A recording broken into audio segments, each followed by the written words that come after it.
Auzubillahi bismillahirrahmanirrahim. Nous pouvons résumer les résultats de la recherche psychiatrique du Centre médical universitaire d'Üsküdar comme suit. La dopamine, une substance chimique sécrétée par le cerveau et communément connue sous le nom d'hormone du plaisir, est une substance chimique vitale pour le cerveau, ce que nous appelons la dépendance comportementale, dans des activités telles que la dépendance alimentaire, la dépendance au jeu, la dépendance au sport ou la dépendance aux médias sociaux. La dopamine est sécrétée à des niveaux beaucoup plus élevés que la normale. Lorsque la dopamine est à des niveaux normaux aux activités qui donnent des plaisirs, il est bien plus élevé que la normale aux activités addictives. Et au bout d'un moment, on constate que le taux de dopamine n'est pas suffisant dans l'organisme.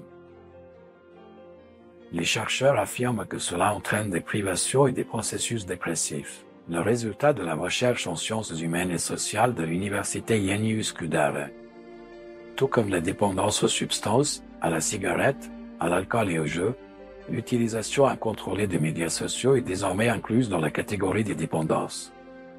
La situation amène des conséquences qui conduisent à une hospitalisation, parce qu'une personne peut manquer des points importants de sa routine quotidienne. Son lien avec la réalité s'affaiblit et il perd sa capacité à évaluer la réalité.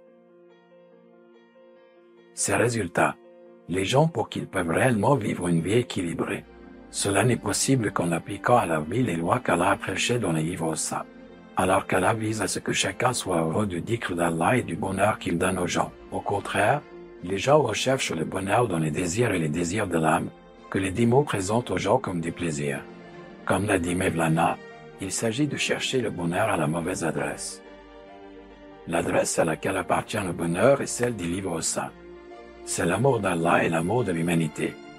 Mais il n'est possible à personne d'atteindre le bonheur dans les autres plaisirs du monde. C'est pourquoi le messager d'Allah a dit: souvenez-vous de la mort, qui emporte les plaisirs du monde. La mort est en soumission. Allah dit dans le Coran: meurs avant de mourir. En d'autres termes, atteindre votre esprit à Allah tant que vous êtes en vie. Ceci n'est qu'un souhait. Celui qui a ce souhait, Allah garantit qu'il le sauvera de tous ses troubles des comportements et addictions négatives. Un seul souhait réduit les possibilités pour le diable d'entrer dans le corps de cette personne. Puis, juste après ce souhait formé avec l'amour d'Allah, être heureux en donnant du bonheur aux gens qui vous entourent. C'est la seule clé qui sauvera cette personne de toutes ses addictions. Oui, nous devrions tous aimer Allah. Vouloir atteindre Allah est le signe de l'amour d'Allah. C'est aussi le concept unique de la soumission à Allah. Celui qu'Allah voit ce souhait dans son cœur, Allah lui amènera certainement son esprit. Ce sont 3 paradis pour cette personne et la moitié de son bonheur terrestre. Voici cette personne qui apporte du bonheur aux gens qui l'entourent dans la vie sociale avec les 51% de lumière dans son cœur et la lumière d'Allah. Plus il leur donne de bonheur, plus il sera heureux. Il a un design qui devient de plus en plus heureux chaque jour.